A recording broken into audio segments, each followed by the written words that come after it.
हरे कृष्ण भक्तजनों, वास्तव में सभी तिथियों में एकादशी तिथि का अपना एक विशेष महत्व है और सभी एकादशियों की महिमा अपरंपार है।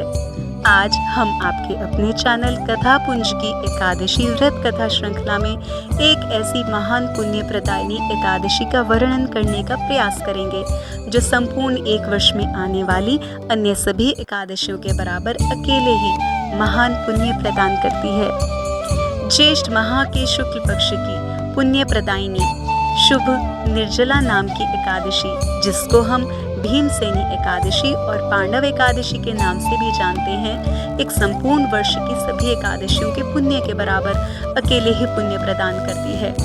मंगलदायिनी निर्जला एकादशी का व्रत किसी भी प्रकार के जल और अन्न के बिना ही रखा जाता है। व्रत के कठोर नियमों के कारण यह सभी एकादशियों से अधिक पुण्य प्रदान करती है और सर्वोपरि भी मानी जाती है। इस पावन व्रत के पुण्य प्रभाव से मोक्ष की प्राप्ति होती है और भौतिक कामनाओं की भी पूर्ति होती है। यह व्रत हमारी सकारात्मक ऊर्जा में वृद्धि करता है और सबसे अधिक विशेष बात तो यह है कि यह व्रत हमारे हृदय में भगवान श्री हरि जी के प्रति प्रेम और भक्ति को दृढ़ता प्रदान करने में सहायक होता है। तो जानते हैं इस महानतम पुण्य प्रदायिनी निर्जला नामक एकादशी का पूर्ण शुभ मुहूर्त। निर्जला एकादशी का व्रत वर्ष 2023 में दिन बुधवार 31 मई को रखा जाएगा। एकादशी की तिथि प्रारंभ होगी मंगलवार 30 मई दोपहर 1:07 से और एकादशी की तिथि समाप्त होगी बुधवार 31 मई दोपहर 1:45 पर। निर्जला एकादशी के व्रत के पारण का मुहूर्त होगा गुरुवार 1 जून प्रातः 5:24 से 8:10 पर। कृपया निर्जला एकादशी की व्रत कथा और विधि को जानने के लिए वीडियो को अंत तक देखिए और इस कथा को बांटने का पुण्य भी अपने प्रिय भक्तजनों के साथ वीडियो शेयर करके अर्जित कीजिए। आइए सुनते हैं निर्जला एकादशी की व्रत कथा। बात है महाभारत काल की। एक बार महाराज पांडु जी के बलशाली पुत्र भीमसेन जी अपने पितामह महर्षि वेदव्यास जी, जिन्होंने महाभारत, भगवत गीता और अष्टादश पुराण जैसे महान ग्रंथ लिखे हैं, के समक्ष अपनी दुविधा प्रकट करते हुए कहते हैं कि हे पितामह, माता सहित सभी परिवारजन एकादशी व्रत का पालन नियम से करते हैं। भ्राता युधिष्ठिर जी भी मुझे यह व्रत करने के लिए कहते हैं और मैं भी एकादशी व्रत करना चाहता हूँ।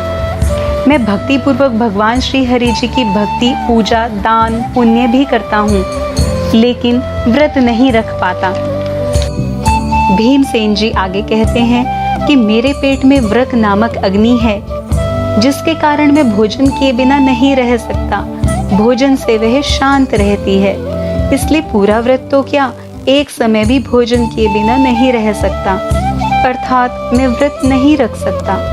भीमसेन जी बहुत दुखी होते हैं और पितामह से कहते हैं कि कोई उपाय बताइए जिससे मैं एकादशी के व्रतों का पुण्य लाभ कर सकूं। इस पर बहुत विचार करके महर्षि वेदव्यास जी कहते हैं कि दोनों पक्षों की एकादशियों का व्रत रखने से ही स्वर्ग की प्राप्ति होती है। इस बात पर भीमसेन जी नरक में जाने के भय से व्याकुल होकर कहते हैं कि कृपया मेरी मुक्ति का कोई उपाय करें। मैं बहुत प्रयास करूं तो भी मैं वर्ष में एक ही दिन व्रत कर सकता हूँ।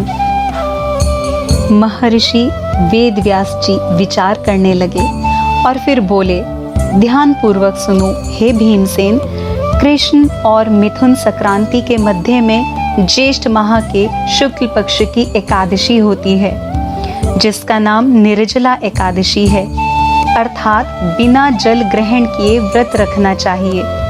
इस एकादशी के व्रत में स्नान और आचमन में जल वर्जित नहीं है, अर्थात स्नान किया जा सकता है और 3 मासे जल से अधिक जल आचमन में नहीं लेना चाहिए।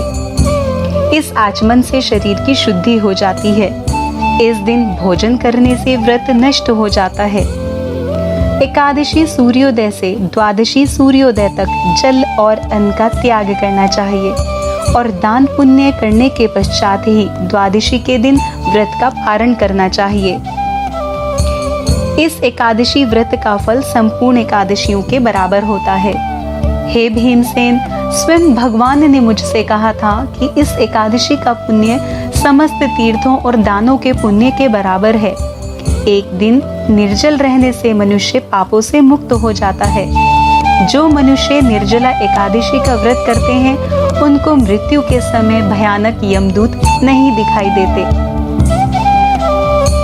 संसार के श्रेष्ठ व्रतों में निर्जला एकादशी का व्रत सर्वोपरि है, अतः यत्न पूर्वक निर्जला एकादशी का व्रत करना चाहिए। इस दिन ओम नमो भगवते वासुदेवाय मंत्र का उच्चारण करना चाहिए। महर्षि वेदव्यास जी द्वारा बताए गए निर्जला एकादशी के व्रत को भीमसेन जी ने किया। यत्न पूर्वक यह व्रत करने से उन्हें स्वर्ग की प्राप्ति हुई।